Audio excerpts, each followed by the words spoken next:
नमस्कार, मी डॉक्टर विजय शिंदे, सहाय्यक प्राध्यापक, अर्थशास्त्र विभाग प्रमुख, गोखले एज्युकेशन सोसायटीचे कला वाणिज्य विज्ञान महाविद्यालय जव्हा, जिल्हा पालघर.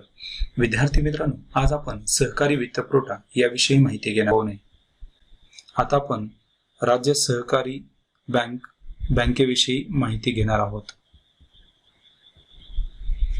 मॅकलेगन समिती 1914 व मध्यवर्ती बँकेची चौकशी समिती 1934 सहकारी चळवळीचा विस्तार व वाढीसाठी राज्य पातळीवर शिखर बँकेची आवश्यकता असल्याचे मत व्यक्त केले होते. राज्य सहकारी बँका या राज्य पातळीवर कार्य करणाऱ्या मध्यवर्ती संस्था असून एका बाजूला प्राथमिक सहकारी संस्था व दुसऱ्या बाजूला नाणे बाजार यामध्ये समन्वय व दुवा साधण्याचे काम करीत असतात. राज्यातील सर्व जिल्हा मध्यवर्ती सहकारी बँका या राज्य सहकारी बँकांचे सभासद असतात. राज्य सहकारी बँका या जिल्हा मध्यवर्ती सहकारी बँकांकडून मंदीच्या काळात कर्जावर पैसे घेतात व तेजीच्या काळात पैशाचा पुरवठा मोठ्या प्रमाणात केला जातो. राज्य सहकारी बँका या राज्यस्तरावर एक आर्थिक क्षेत्रात कार्य करणारी महत्वाची बँक समजली जाते. ही बँक राज्यात असलेल्या सहकारी बँकांची शिखर बँक म्हणून कार्य करते. सध्या भारतात सहकारी क्षेत्रात राज्य सहकारी बँका आहेत. भारतातील पहिली राज्य सहकारी बँक म्हणून महाराष्ट्र राज्य सहकारी बँक आहे. राज्य सहकारी बँकेची व्याख्या बघूया. अशी बँक राज्यातील सहकारी चळवळीला अर्थपुरवठा करणारी सर्वोच्च सहकारी बँक होय.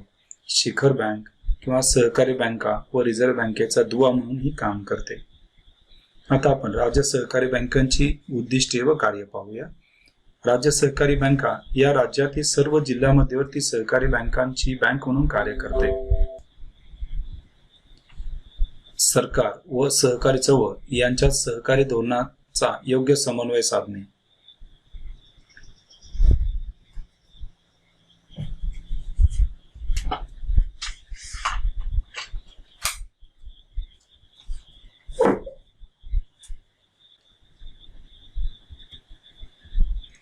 राज्यातील सर्व सहकारी बँकांमध्ये पतपुरवठ्याबाबत समन्वय साधणे. राज्यातील सहकारी बँकांना विविध प्रकारे कर्ज पुरवठा करणे. ग्रामीण भागाच्या विकासासाठी लक्ष केंद्रित करणे. निबंधकांच्या परवानगीने राज्य सहकारी बँका या पतपत्रे किंवा हमीपत्राची हमी देतात. जिल्हा मध्यवर्ती बँका ग्रामीण पतपुरवठा सोसायटी व वैयक्तिक कर्जदार यांच्यासाठी निरसन गृहाची व्यवस्था करणे.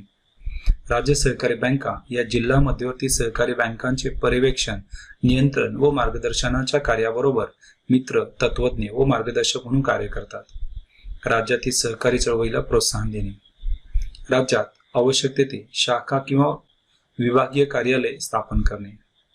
शिखर बँक राज्यातील वित्तीय साधनसामग्री गतिशील करणे व सहकारी क्षेत्रातील चळवळीमध्ये त्यांचा पर्याप्त वापर करणे.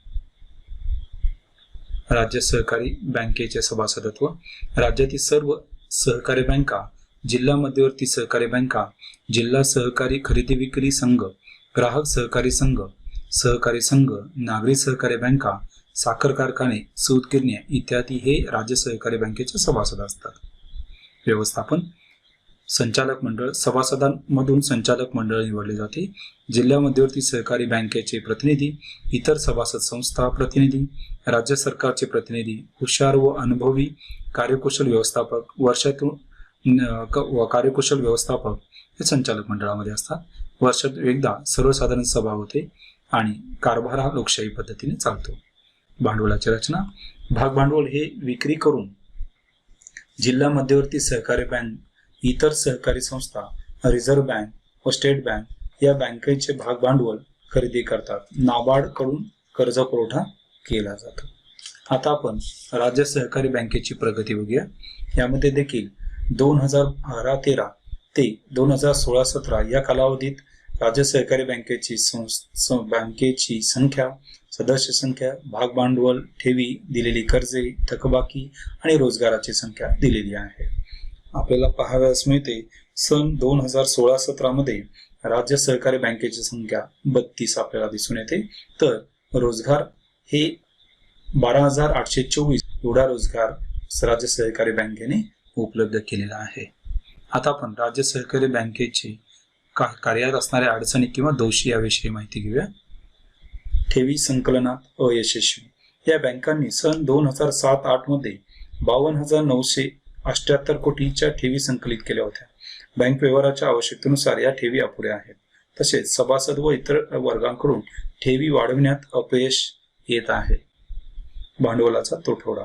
राज्य सहकारी बँकांच्या भागभांडवलात वाढ होत असली तरी ती वाढ पूर्ण समाधानकारक नाही. भांडवल बाजारातून भांडवल उभारणीत अपयश आले आहे. त्यांना या बँकांनी आर्थिकदृष्ट्या सक्षम होण्यासाठी समाधानकारक प्रयत्न केले नाहीत. गुंतवणुकीचा अभाव. राज्य सहकारी बँका गुंतवणूक विषयक धोरणात योग्य पद्धतीने आखत नाहीत. त्यांचे हे धोरण बहुतांशी राजकीय दबावाखाली बळी पडणारे आहे. त्यामुळे संबंधित सहकारी संस्थांची आर्थिक पत लक्षात घेता अयोग्य ठिकाणी गुंतवणूक केली जाते. थकबाकीची समस्या. कर्ज व्यवहारात तांत्रिक अडचणी, सदोष कर्ज व्यवहार, कर्ज वापराकडे दुर्लक्ष, कर्ज वसुलीचे अपुरे प्रयत्न व राजकीय हस्तक्षेप इत्यादी कारणामुळे थकबाकीचे प्रमाण वाढत आहे. अप्रभावी पर्यवेक्षण व नियंत्रण. राज्य सहकारी बँक ही शिखर बँक असल्यामुळे राज्यातील सर्व सहकारी संस्थांचे पर्यवेक्षण करणे व त्यांच्या व्यवहारावर नियंत्रण ठेवण्याचे कार्य राज्य सहकारी बँकांना करावे लागते. परंतु या बँकांकडे अनुभवी, प्रशिक्षित व पुरेसा कर्मचारी वर्गांचा अभाव आहे. कर्ज व्यवहारात अयोग्यता. राज्य सहकारी बँका या सभासदांची आर्थिक स्थिती लक्षात घेता कर्ज पुरवठा करतात. कर्ज व्यवहार करताना कर्ज व्यवहाराचे निकष तंतोतंत पालन केले जात नाही. तसेच कर्ज वसुलीकडे जाणीवपूर्वक दुर्लक्ष करतात. तसेच सभासद संस्थांची थकबाकी असताना देखील राज्य सहकारी बँकांनी त्यांना कर्ज पुरवठा केला जातो. कर्ज व्यवहारातील अयोग्यतेमुळे या बँकांना नुकसान सहन करावे लागते. व्यक्तिगत कर्ज. या शिखर बँकांनी काही व्यक्तिगत कर्ज पुरवठा करू नये असे RBIच्या नियमाचे संकेत आहेत. परंतु काही राज्य सहकारी बँकांनी या नियमांचे उल्लंघन करून व्यक्तिगत कर्ज पुरवठा केला होता. राजकीय हस्तक्षेप. राज्य सहकारी बँक या राज्यातील सहकारी चळवळीचे नेतृत्व करीत असतात. परंतु सहकार चळवळीमध्ये संबंधित राजकीय लोकांचा अनावश्यक हस्तक्षेप वाढत असतो. त्यामुळे ही सहकारी चळवळ न बनता ती राजकीय चळवळ बनली आहे. शासनाचे अवलंबित्व. या शिखर बँकांना भाग भांडवलासाठी नेहमी शासनावर अवलंबून राहावे लागते. शासनावर प्रत्येक वेळी अवलंबून राहणे आर्थिकदृष्ट्या कमकुवतपणाचे लक्षण आहे. आता आपण राज्य सहकारी बँकांच्या अडचणीवरील उपाययोजना बघूया. राज्यातील सहकारी चळवळीच्या विकासाची जबाबदारी या बँकांवर असल्यामुळे शाखांचा विस्तार करावा. परिणामकारक पर्यवेक्षण व नियंत्रणाचे कार्य करावे. सर्व जिल्हा मध्यवर्ती बँकांना सभासदत्व देऊन संख्येत वाढ करणे गरजेचे आहे. राज्य सहकारी बँकांच्या विकासासाठी अनुभवी व प्रशिक्षित कर्मचारी वर्गांची गरज आहे. राज्य सहकारी बँकांना विशेष अधिकार देणे आवश्यक आहे. सरकारने गरज पडल्यास संचालक मंडळाची पुनर्रचना करावी. मध्यम मुदतीचा कर्ज पुरवठ्याची गरज लक्षात घेऊन पुरेशा प्रमाणात पतपुरवठा करावा. राज्य सहकारी बँकांच्या समस्या सोडवण्यासाठी राज्य शासनाने आर्थिक सहाय्य व मदत करावी. भांडवल निधीमध्ये वाढ होण्यासाठी गुंतवणुकीत वाढ होणे गरजेचे आहे. राज्य सहकारी बँकांचा कारभार हा राजकारण विरहित झाला पाहिजे. विद्यार्थी मित्रांनो, या संदर्भ ग्रंथाचा आधार घेऊन ही संकल्पना आपण समजून घेतली आहे. धन्यवाद.